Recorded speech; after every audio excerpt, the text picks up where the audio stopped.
The goal, the world's money, not one vault, but all vaults. Over $20 trillion. Everything that has ever been saved.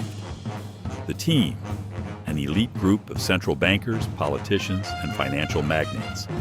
No getaway car, just conference rooms and ties. The plan, infiltrate the center of American power, abolish the gold standard, decouple the monetary system, and instead print paper money like there is no tomorrow. The victims. You, me, everyone with savings. Everyone who works hard but isn't allowed to print money. This is the story of the biggest heist in human history. It is a story about our monetary system.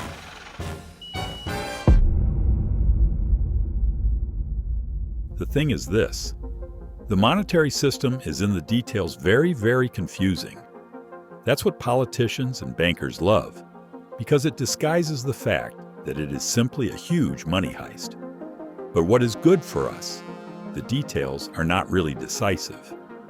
What is decisive are the fundamental principles.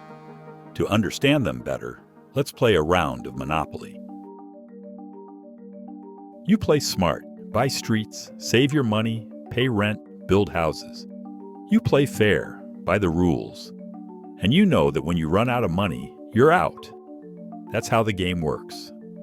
But over time, one of the other players proclaims that he is Mr. Monopoly, which means he is both a player and the bank. And as you know, in Monopoly, the bank never goes bankrupt. For him, the game is a lot of fun. He buys all the train stations, hotels, and the expensive streets. He never pays fines. He never goes bankrupt. And when he lands on your square, he offers you double in freshly printed money. You play fair. He prints. And you lose. Not because you play badly, but because the game has been rigged. And then let's imagine the year is 2008. The same player became so greedy that even though he can print money, he overextended himself. He is on the verge of bankruptcy. Too much risk, too many mortgages, too many bad bets. He should be kicked out. But what happens? His friend, the referee, the state, intervenes. He gives the gambler new money, just like that. No collateral, no penalty, no remorse. It is argued that he is too big to fail, but in reality he is simply too connected to jail. And after being given an unimaginable amount of money, he gradually becomes too big to bail. At this point, at the latest, the Monopoly game becomes a farce. The losses have been socialized. The profits remain private. Not only is this game no fun, it is incredibly unfair. How on earth have we reached a point where this is the game we all have to play? Let's start with the referee. Where does the state get all the money to bail out his friends? Because he was not always in the position to do this. We have to go back over 100 years to one of the most closely guarded secret meetings in American history. The location, Jekyll Island, off the coast of Georgia. The team, the 6 most powerful man at the time. Among them, Senator Nelson Aldrich, chairman of the National Monetary Commission, Paul Warburg, a banker with deep European connections, Frank Vanderlip, president of National City Bank, and representatives from J.P. Morgan. Quick fun fact. According to the Jekyll Island Foundation, J.P. Morgan was the inspiration for the Monopoly man. In my opinion, a very suitable choice. Their cover, duck hunting under false names. Their goal, control over the entire monetary system of the United States. This meeting would be one of the most decisive moments in American history. There, in complete seclusion, they drafted what would later become the Federal Reserve, a system that would in reality be neither federal nor would have any reserves. Their clever strategy was to make the bill seem like a restriction on Wall Street, while actually handing it full control over the money supply. 3 years later, on December 23, 1913, the plan was rushed through Congress. The public was distracted. many senators already on Christmas vacation. With the stroke of a pen, the world's greatest financial power was transferred from the hands of the people to a banking cartel.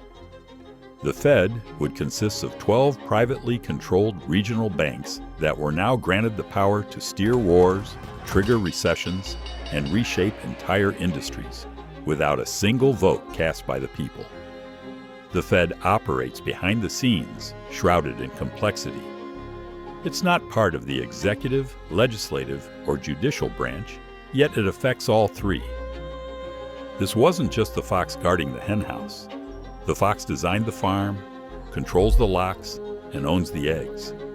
It has the power of government without any democratic legitimacy. These unelected officials, people you never voted for, dictate our monetary policies. But in 1913, the Federal Reserve was not yet what it is today. It took decades for this unelected, corrupt, and partisan arbiter to develop its full power. Let's do a breakdown how the groundwork for the biggest heist in mankind's history played out. When World War I began, almost all of the belligerent nations abandoned the gold standard. Gold would have limited the war, but paper money made it prolongable. Through the creation of paper money, states were able to extract far more resources than what sound money like gold would have allowed. The printing press became a war machine, and debt replaced thrift. The U.S. formally remained on the gold standard, but also massively expanded the money supply. While Europe went into debt and devalued its currency, gold reserves flowed into the United States because America became the arms dealer of the war, exporting weapons and goods, and importing the world's gold. After the war, many countries officially returned to the gold standard, but the system was now only a facade. The 1920s were an era of cheap credit, fueled by the Fed's expansionary monetary policy. The illusion of endless growth masked the growing fragility underneath. The stock market crash of 1929 marked the beginning of a global depression. Yet instead of scrutinizing the role of the central bank in fueling the boom, or in failing to prevent the collapse, the public demanded more government intervention, more centralized control, and more power in the hands of the very institutions that had failed them.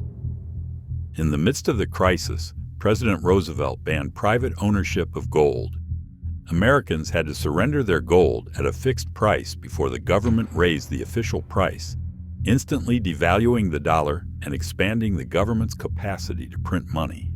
Honest savers were cheated. Citizens were criminalized not for stealing, but for holding on to sound money. What a horrendous crime. After World War II, a new global monetary system was established, Bretton Woods. The dollar became the reserve currency, directly linked to gold. But only central banks were allowed to exchange dollars for gold. For the people, the door was already closed. In the 1960s, the U.S. financed both the Vietnam War and massive social programs, not with tax revenues, but with freshly printed money. Other countries began to doubt the value of the dollar. France demanded its gold back, and got it while it was still there. To maintain the official gold price of $35 per ounce, the U.S. and several Western central banks created a secret alliance in the 1960s called the London Gold Pool. Their goal was simple: suppress the market price of gold by flooding it with central bank gold whenever demand pushed prices above the official rate. This was meant to preserve confidence in the U.S. dollar and the post-war gold standard system. But cracks were forming. Countries around the world began to lose trust in the dollar and demanded real gold in exchange for their paper reserves. The U.S. gold stockpile shrank rapidly. In 1968, the system broke. The London Gold Pool collapsed. The world saw what many had suspected. The gold price had been artificially manipulated. From that moment on, the gold standard was essentially dead. Only the official burial was still to come. And then came the final day in the biggest heist in human history. On August 15, 1971, families gathered around their TV to watch the show Bonanza, when President Richard Nixon interrupted the program to announce that the dollar could no longer be exchanged for gold, not even for other countries. This severed the last link to gold once and for all. From that moment on, money was nothing more than paper and trust. This moment was a financial Hiroshima. With the stroke of a pen, Nixon abolished what had been true for centuries. Gold is money. 3 words that had endured for millennia. From the merchants of Babylon to the emperors of Rome, from the banks of Venice to the founding of America. But that fateful day was not the end of the heist. It was only the beginning. The coup was not a moment. It was a system. A system that took 60 years to establish, and a system which would continue to rob its victims for decades to come. This is how the new system works. When the government needs money, it sells bonds to the Federal Reserve, promising to repay them later with interest. The Fed pays for these bonds with money that it simply creates out of thin air. This gives the government immediate access to fresh money, and the Fed holds the bonds. Eventually, the government has to pay the bonds with interest. For that, they simply give out more government bonds to get more money in order to pay back the old bonds plus interest.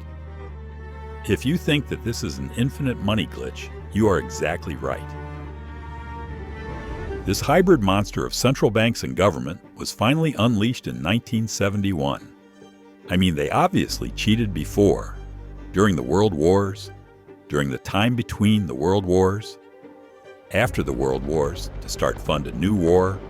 So yeah, essentially all the time. But now cheating has become the new official standard. Luckily for us, the abolishment came with a promise from Nixon.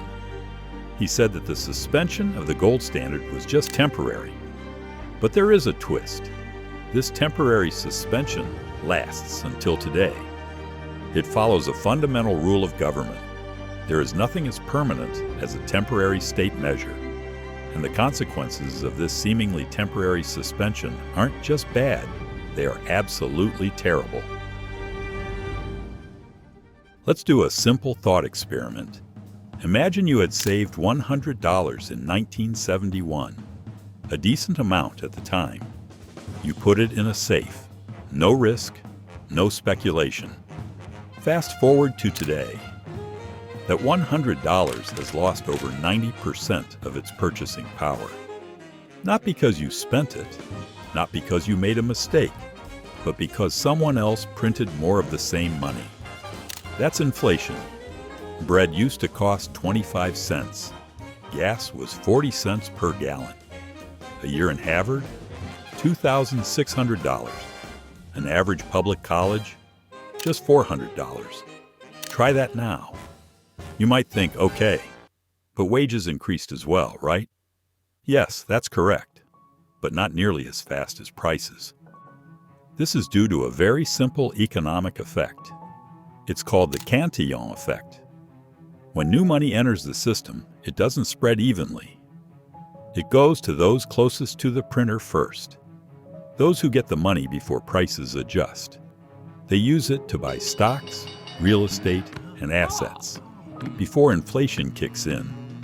By the time the money reaches the rest of us, prices have already risen, and suddenly we're poorer. Let's take a look at the real estate market as an example.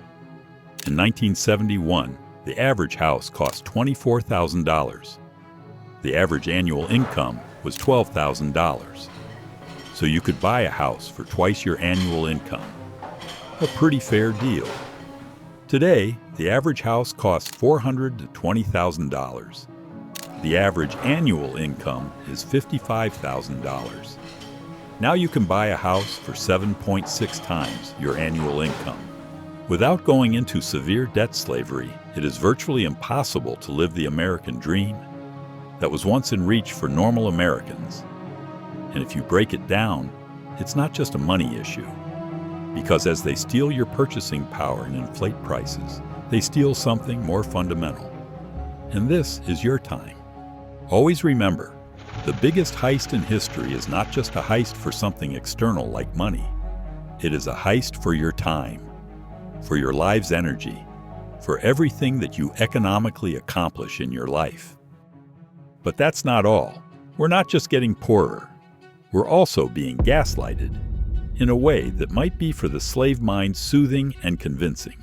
But for the independent thinker who reasons from first principle, it is so obvious that their lies are comically absurd.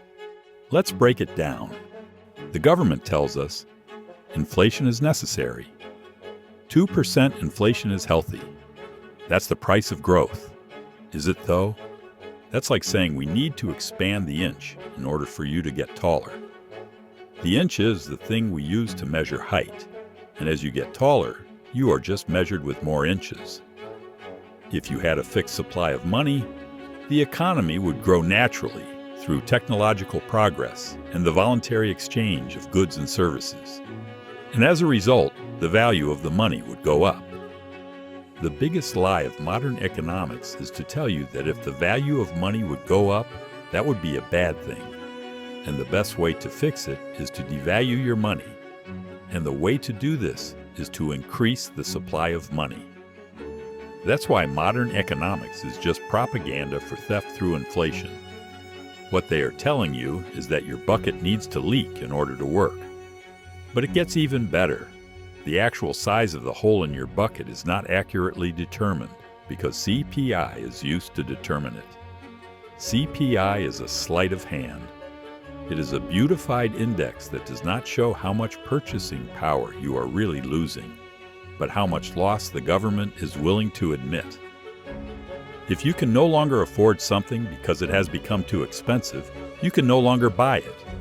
And because you can no longer buy it, it is removed from the index. When beef prices rise, the CPI replaces it with chicken.